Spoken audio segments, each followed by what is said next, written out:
Hello everyone, this is a specially created or curated, I should say, training, like a mini training for the Institute of Travel and Tourism Future You. Now, if we haven't met before, my name's Jenny Kovacs and I'm purposely sat in my hoodie at home in my kitchen, just shooting this video for you. Why am I doing this? Well, today's theme is all about video visibility. So many of you might know that I'm a visibility specialist and you might not know what that is or why. So let me just take a couple of minutes to bring you up to speed and let you know why I'm so passionate, not just about being visible, but being on video. Let me tell you why I'm sat here with my hoodie with no makeup on and actually quite a nice background. My poinsettia, it's Christmas in the background and some of the Christmas cards behind me. And let me tell you why I think you should do this too.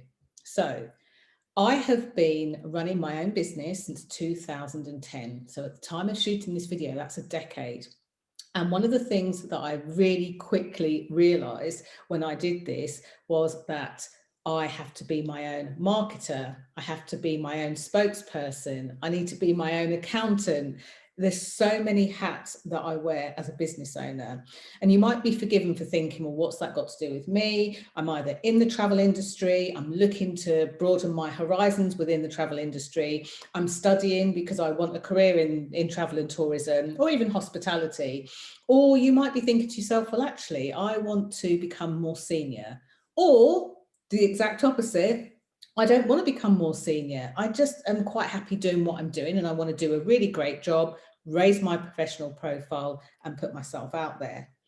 Well, the thing that I've learned over the last 10 years and before that, remembering that after my time in travel, I actually worked in financial services. So I got to see firsthand what it was like to sit in some of the biggest boardrooms in the UK with very senior board members, and to see what kind of things they looked out for, what kind of things they noticed with the HR departments, like who are they recruiting and why, what has somebody stand out or blend in. So fast forward to today, I realised that there were so many of the things that I did back then corporately that transferred into my everyday as business as usual. But here's the most important thing that you might need to know. While I was still an employee, I actually got promoted in the space of 2 years, 3 times, and quadrupled my salary. It had everything to do with money, but nothing to do with money. What it showed was, how do you stand out in a sea of faces, either online or in the flesh? How do you get your CV to stand out without going to a CV specialist and having, words be in a certain position, things be certainly shown? Well, I'm not the CV specialist, but I can show you how to raise your professional profile so that you're noticed, you're seen, and most importantly, you are remembered. You're remembered in an authentic way. You don't need nice hair and makeup to do this. You don't even need a big stack of qualifications that you throw into the interviewer's face, although I do believe qualifications are important. What you do need is to know how to be yourself, how to put yourself out there, and to identify any areas that you might be struggling with so that you can use those as a development opportunity, an opportunity for self-awareness, an opportunity to grow and learn. So in this video, I'm going to be sharing with you how you can become more video visible or visible on video in a career enhancing way from wherever you are. I hope that's okay. So if you're watching this on ITT Future Use channel, by all means, feel free to comment underneath, remembering that other people can read your post. But the beauty of that is that you will also encourage others to come out of their shell, to put themselves out there, to raise their professional profile and to be more visible too. If you're watching this on another channel of ITT Future You, then please do tag me. I'm on most of social media and I'm known as the Queen of Being Seen. So do tag me in there so that I know that you've posted and I don't ignore you, which is something I'm going to be speaking about in just a second.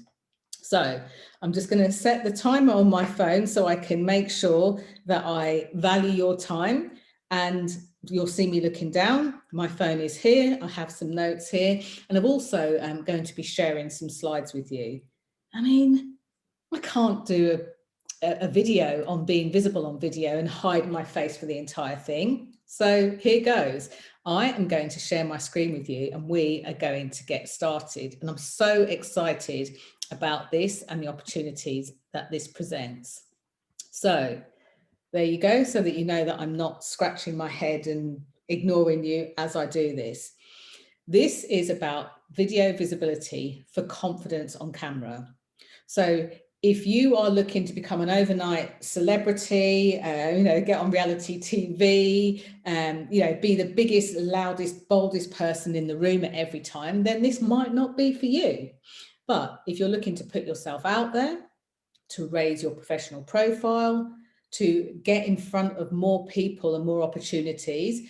And at the time of recording this, many of us around the world are in lockdown. We're in a pandemic. So if you want to stand out and see faces that are online out there, including LinkedIn, the professional platform, then you will love what I'm going to share.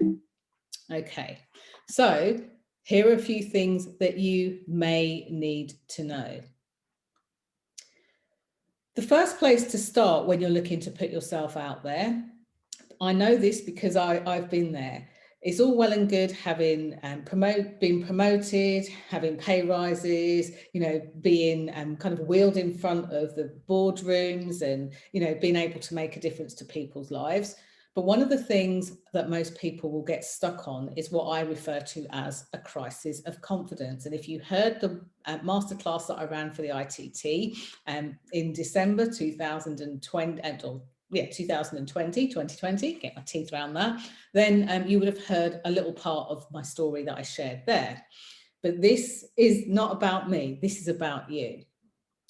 There will be things that you worry about when it comes to putting yourself on camera and being confident on camera.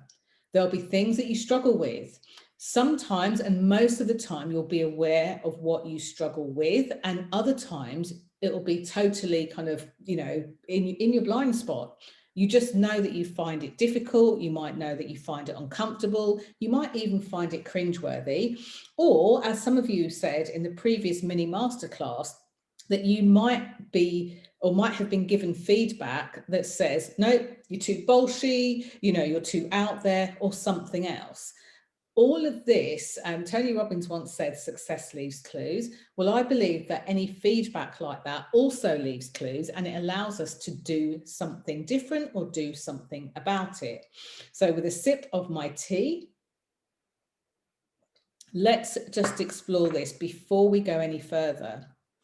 When it comes to your confidence on camera or being confident on camera, and by the way, the most confident people normally struggle with this the most, what do you worry about? Let's say I was about to turn the tables, turn the camera over to you, and where you're watching this right now. What would be your number one first worry about me doing that? What I'd invite you to do is to grab pen and paper, make a note, pause this video if you need to do that to go and find it, and write it down. Now, I particularly like stationery, so I tend to have notebooks for certain things that I'm learning. I'm always learning. I believe personal and self-development is the key to put you out there. So get pen and paper, and first of all, you don't need to share this with anyone, write down what you worry about when it comes to being confident on camera.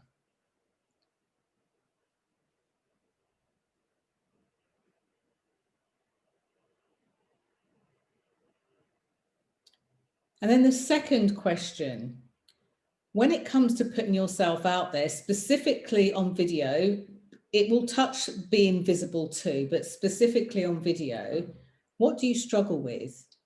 Is it the technology? Is it the confidence that you look okay? Is it that you worry that people will judge you for your accent, how you look, your hair, what you're wearing, or something else? It's really important to make a note of this. And for some of you watching this, you'll be making a note and realizing there's 2 or 3 or 4 or 5 things. There's no shame in this game and no judgment at all. Whatever comes to mind, write it down, make a note of it, because you can go back and work with it, through it, and look over it at a later stage. And then the third question that I would love to ask you is, when it comes to putting yourself out there on video, what do you wish you could do? Sometimes it's not a case of not feeling confident. Sometimes it's not a case necessarily of worrying or struggling with something. It's just a feeling that you wish you could do. Now, a lot of my clients will tell me they wish they could do it better. They wish they could do it more often. Sometimes they wish they could do it more consistently. So before we move on to the next piece of this training, this mini training, I'm going to invite you to think about why you're doing this. Now, why would somebody want to be more confident on camera, and why would they want to be more visible? Especially if, unlike me, you're not running your own business. You know, you go to work on a daily basis, you work for another company, you're looking to work for another company, or you're still in the mode of studying and looking at what your career or future steps could be. So here's why this is important. With so many applications now for one job or one position or one role, a lot of recruiters, HR departments, and various other people that are looking to take people on will sometimes shortlist. Now, once upon a time, it used to be, we'll run a telephone interview with you, and that sometimes still happens. But nowadays, people want an essence or a feel for the person they're speaking to. So a lot of the time, they'll invite you to a video interview. Now, think about this. This might be part one of a process. You're already likely to be quite nervous about portraying your values, what you're great at and what you do. You don't want the added pressure of being on camera. Now, I remember about 18 months ago, BBC Radio Suffolk, I believe it was, called me and said, "Can you run a live segment on air about video?" Sure, I said. I love teaching people about video. And the segment, which was about a 9-minute segment, was because a university in Liverpool had done a lot of research on people that were going for job interviews and people that were likely to be asked to attend a video interview. And throughout their research, they became aware of exactly how many people were really nervous about this. So BBC Radio Suffolk actually asked me to come on air and give some tips about video. And what I love about these is the conversations that you have with the producer behind the scenes before we even go live on air, the conversations that you have with the presenters, and sometimes the questions that they ask. So they'll ask you a few questions that are totally to do with the segment. Then there sometimes becomes a point where I can tell the questions they're asking me are actually for them or for people they know. And I don't ever mind answering those live on air either. But when you think about this, there's no time for preparation, no time to vet the questions. I never know what they're going to ask me. And I could let the small voice inside my head that says, but what if they ask you a question that you can't answer? I could let that get in the way, but I don't, and I won't. And the reason for that is knowing my why. So when you know why you want confidence on camera, it's a place that you can focus and switch to, even when nerves strike, even when you feel unprepared, or even if you just don't feel ready, which a lot of people will tell me they don't feel ready. So why is it so important? Being visible on video isn't just about becoming well known. It isn't about promoting or marketing a business. It's about promoting and marketing yourself. Some people call it self-branding or personal branding. So it's really important that you get used to doing this before it actually matters. Now, we've seen throughout 2020, the sheer volume of meetings that have been conducted online on things like GoToMeeting, on Zoom, and other video platforms. You know, previously to this, many people would have some form of video conferencing within a company. And imagine this. You've come from university, you've landed your dream job, and you didn't even know that on one of your first meetings, you wouldn't be sat around the table, pen and paper, notebooks, listening to what was going on and being interactive in that meeting. All of a sudden, you've got this camera on you. So what do you do and how do you act? So what I'm going to go through very quickly are just a handful of tips. I have like hundreds of different tips for you, but I'm going to go through a handful of tips that are going to help you to perform and be better and be more confident on camera.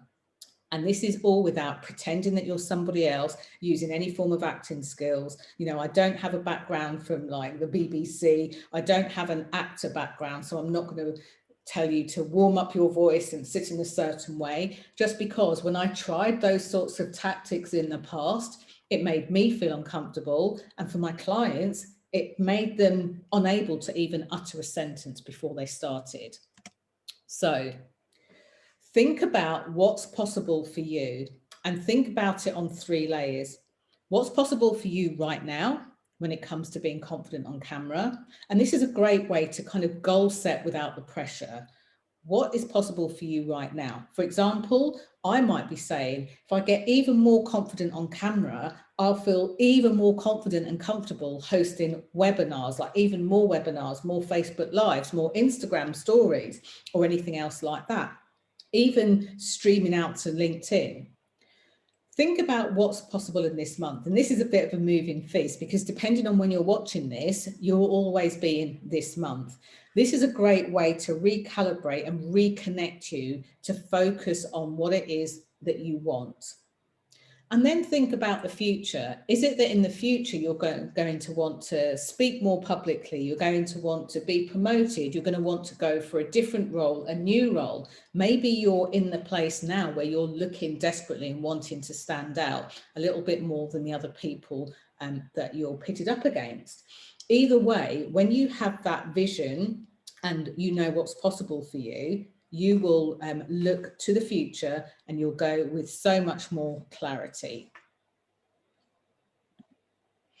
Okay, so here's a good place to start. And although I have spoken about this on other videos, I really want you to get this piece.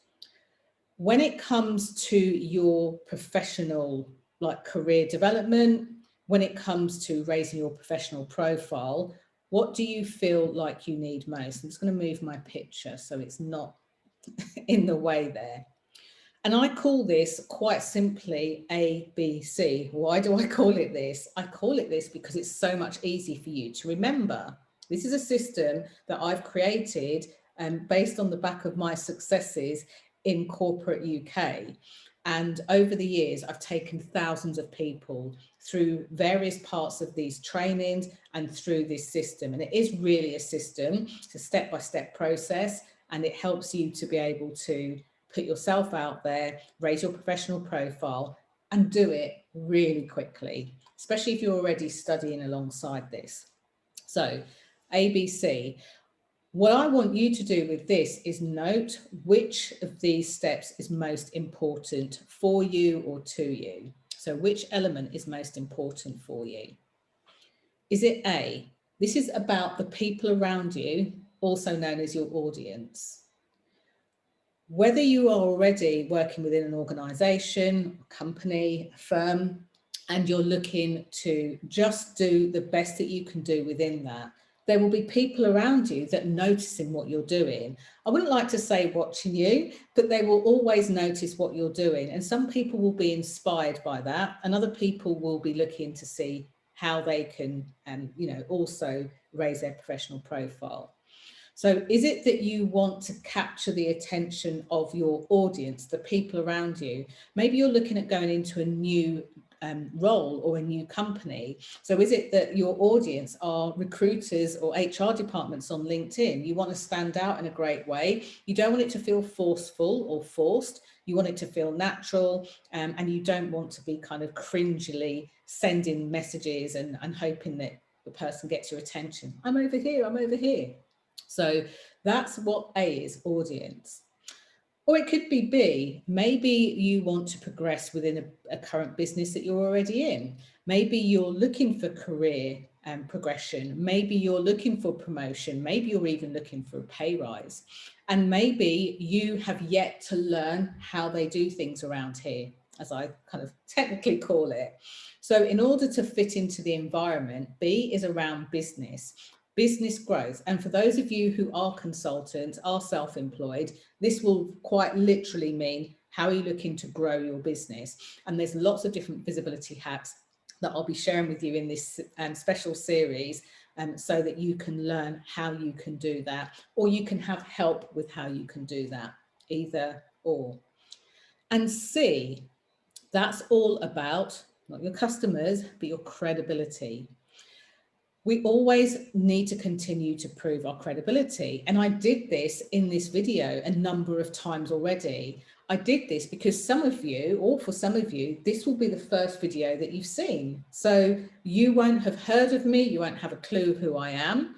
The most important thing to let you know about me in terms of credibility is that I'm the ITT Future You Mentor of the Year for 2020. So between July 2020 into 2021, this is how I was able to have this really lovely collaborative experience with the ITT Future You. I was nominated and got voted, and was so thankful, so grateful, and so blessed. So how do you want to position yourself to be credible? In other words, how do you want people to perceive you, to know what you're talking about, to get and understand that you know what you're talking about too? So important. So out of those three things, some of you, and many of you, will be saying, all of them, and I get that, but which one would make the biggest difference for you right now? Because yes, you will need an element of your audience, the business and the credibility. And as you can see from the screen, this brings the visibility sweet spot.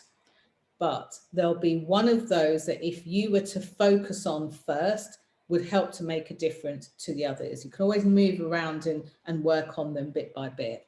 Now, if you're struggling with this, what I tend to get people to do is number them. So number them in order of which one do I need to go for first? So you might write down B, C, A, or you might write down C, that's the one I need, credibility first. A, audience, and then B. There is no right or wrong, good or bad. It will be different for each and every one of you, depending on where you're at with this. Okay, now I'm not sure whether in the first mini masterclass I actually told you these stats, what it is and why it matters. But one of the things that you'll find is, as you look on the screen, and if you're listening to this on some sort of audio, you'll think, what are you talking about? So 10% of people that are really great at what they do, really great at what they do, know everything about their subject matter, are unlikely to ever get the pay rise, the promotion, the recognition, or the kudos. Think about that. 10% of people in the workplace, they know everything about their subject matter, yet they'll never ever get that promotion. Quite sad. 27% of people, they will know what they're doing, know what they're talking about. There's an expression about towing the line. They toe the line. They've got a really great reputation, which is also important, but they too will never get the recognition, the pay rises, the promotion, the kudos that they deserve. And that's really sad too. So you can see that 63% of people who are highly visible, who have a raised profile, who understand pieces of their professional brand, will get promoted, will get the pay rise, will get the recognition, will get the kudos. If you don't believe me and you have been in a particular environment where maybe somebody has been promoted and everyone around is scratching their head thinking, wow, how on earth did that happen? They were in the 63%. They were highly visible, highly seen, not just by the audience around them. It could be that they got the attention of the board or HR or the department or even the industry. Those people are the people that will be recognised for what they do. And those people often hear, oh, congratulations, so deserved. thoroughly, thoroughly deserved, and you can tell. So that's why it matters. So we're going to go through 3 by 3. So I've already told you of one of the 3 by 3s. How do you actually do it? So the first 3 by 3 is your A, B, C. Look at which one you want to work on first. If you try to do a couple of them at the same time, especially at the start of this, because whether you've decided to do this tomorrow or start right now, this is like the start of this. This doesn't negate any experience or any credibility that you already bring to the table, but you need to have a look at where you're going to start first. So the first 3 by 3 is your A, B, C. I would suggest that you write them in the order that you're going to work on them. And if after working on the first one, you want to swap the order, it's your notes, your career, your life, you can totally do that too. The second one was the percentage. Having an honest appraisal, almost like an inventory of where you are now. Would you say that you're in the 10%? You know everything about everything. Everybody comes to you, yet when something new needs to happen, which I've lost count of how many clients have come to me. Let's call this person Anna. Anna sent me a message and wanted to work with me privately because when she was at work, she was part-time. She's a family woman, she has children, and she decided that she wanted to take on more responsibility at work to prove her value, to prove her worth. So over 5 years, she did this, took on more responsibility, worked lots of extra hours, and did more for her line manager. And when she had a meeting one day with the line manager said, look, I recognise that this is a lot of extra work for you to take on, but don't worry, we've employed somebody else who's going to do this. So what I'd like you to do is to train them up, get them up to speed, so you don't have to do this anymore. Anna contacted me because not only was she disheartened that she wasn't considered for the right person to do this, but she also found out that the person being brought in was actually on more salary, a higher salary than her. And what this showed me was that Anna was in this, I always have to try and remember what name I've made up, Anna, Hannah, Joanna. She was in this, she was in the 10% of people that knew everything that she was, that she could do. She was also in the 27% of people who had an exemplary reputation, was really well known for what they did and how they did it. But she wasn't in the 63%. And I doubt that she'd even ever had a conversation with her line manager to say, as this, this position grows, I would like to be considered for this particular thing. And this was something that I did way back in the day, even at interview stage, I wanted them to know I am good for what I'm saying. I'm not making this up. So, I would speak to them about my milestones. So if I can show you this thing, what's in the future. Sometimes you'll get a, what, we don't have the budget, but then you get to decide whether that's something that you work with or something that you look at differently. So first 3 by 3 is ABC. Second 3 by 3 is the 10%, 27%, and 63%. So the third 3 by 3, which is specifically important for video, is this. Remember this acronym, ACE. A for Apple, C for Charlie, E for Echo. So what does ACE mean and what does it stand for? Well, there's a few things that you need to be aware of and do to get the attention of your audience. And at this point, I'm actually going to stop sharing this screen so that you can see me and I can see you. So what do I mean by ACE? Well, A is about acknowledgement. Whether it's a Zoom meeting, whether it's a video to address your team, whether it's a video to introduce yourself to a team, whether it's a meeting where you're meeting people within or outside of your industry, there's always a piece of acknowledgement. So A is for acknowledgement. If you are not comfortable on camera and it causes you to literally slink into the meeting undetected, not really saying anything and hoping that nobody notices you, this doesn't show confidence, it doesn't show value, and it doesn't show great visibility. So here are some things that you can do. Now let's take Zoom as a platform. Always make sure that you have your name shown as you would like it to be. Everybody knows me as Jenny. Yes, my name is Jennifer, but nobody calls me that apart from my parents.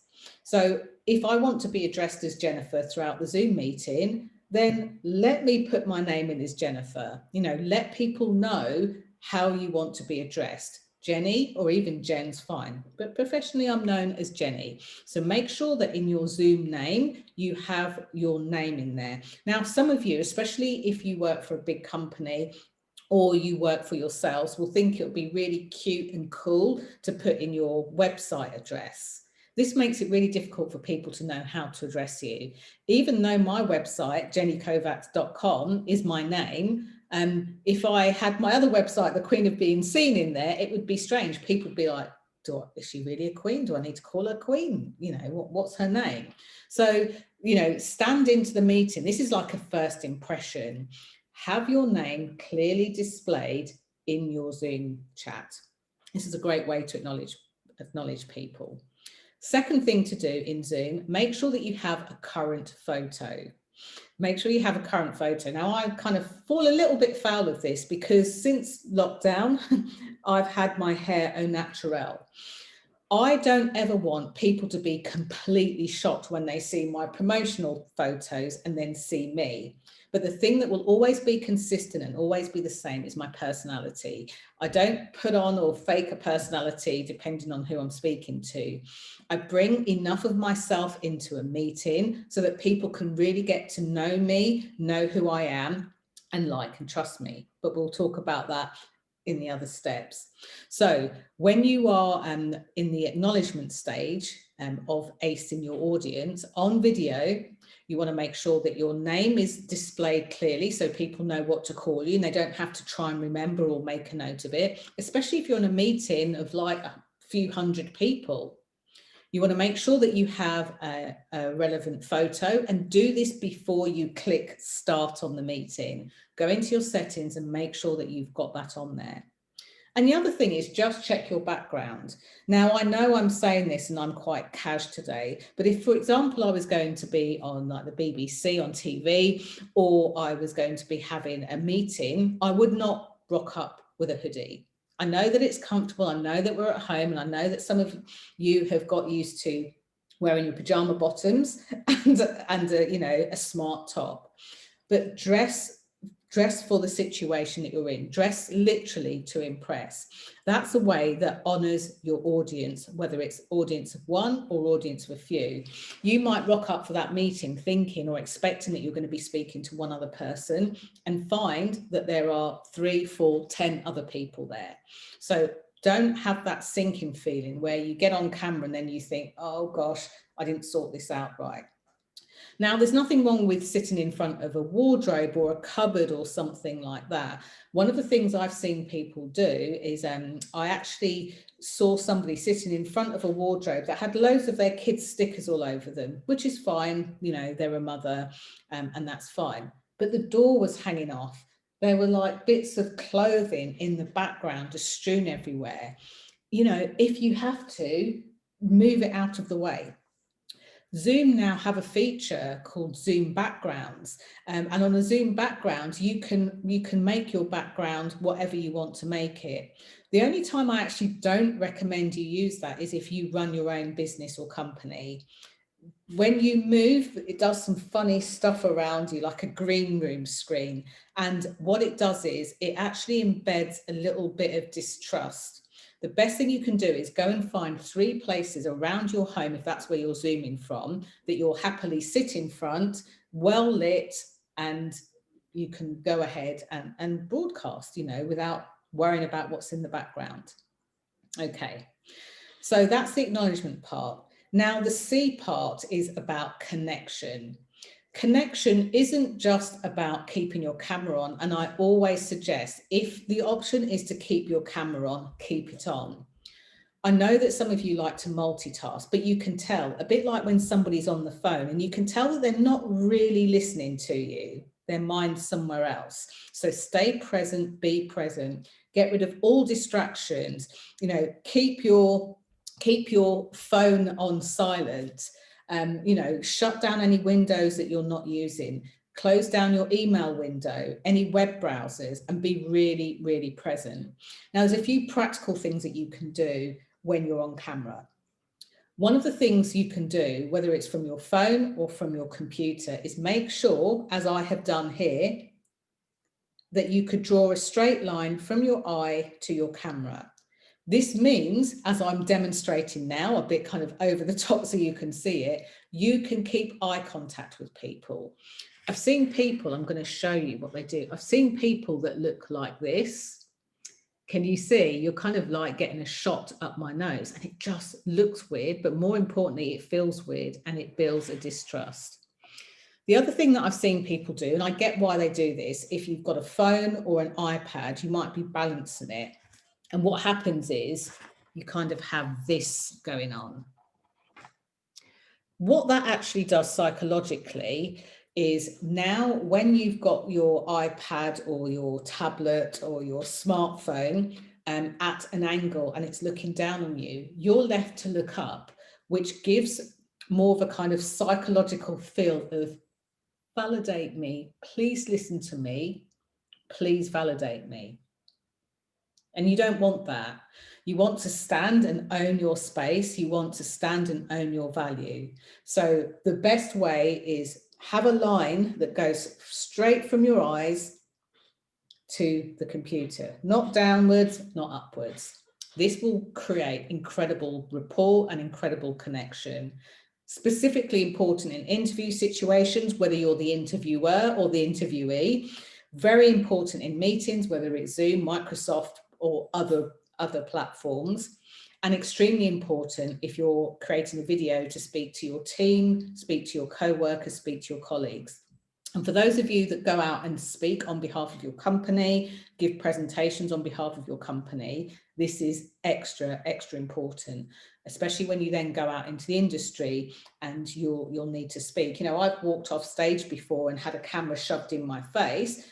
I don't have time to say, oh, I'm not ready. I just need to know where to look and what to do. So eye contact is really super important. And E is all about engagement. Nobody wants to have a one-way conversation. And just because you might be one of a few hundred people on the other end of a Zoom call is no reason for you to sit and hide. Now, I get the whole introvert extrovertism piece. That does play a part because you might want to think before you speak, and many people do. But it's important to acknowledge and verbally acknowledge in a way that's engaging. So, you know, if somebody's asking you a question and you've got the ability to type in an answer online on video, or, you know, you're invited to come off mute and speak and say something, or maybe there's a few of you and you're not sure who's next, indicate, you know, get their attention. I'd like to say something, and own your space, own your value. You know, there's so many other tips I can give you, but I think that's enough for now. If you are particularly nervous and want to get hold of my 12 secrets to video confidence, I'll make sure that the ITT have a link. It's completely free. You just pop your email address in the box and it will be delivered to you, and you'll get to see 12 secrets to video conference and video confidence for conferences too. So it'll allow you to be able to know what to do about eye contact. If you're worried about making a video or creating a video for your industry or organization, or maybe for an interview situation, I share some of my best and juiciest secrets where you can do this without script. So now you're getting more confident on camera, you might want to think more about purposefully being focused for your year ahead, or maybe you're halfway through the year and you've lost your way a bit. No worries, we will be, that will be the next live piece in the series. So If you're watching this and it's already 2021 and you've missed the masterclass, I'm sure that the ITT Future You will make that available for you. But it's not just about being visible. It's not just about being confident on camera, but it's about actually owning your value. And most of the people that I know that do well with this do one of two things. First of all, they don't wait for somebody else to pay for their professional development. They take the reins and do it themselves. I know I've certainly spent a lot of money over the last few decades in my own personal and professional development. And the second thing that they do is they go for gold. And they go for gold because they're very clear in, and they have superb clarity in what they want. And that doesn't come naturally to any of us. So having their goals set so they know where their focus is and what they're working towards is something that is a sign of success. So can't wait to meet you on the next video, and leave some comments below wherever you're watching this. Tag me in them so I can see them. I can't wait to hear from you, and see you in the next video. Bye for now.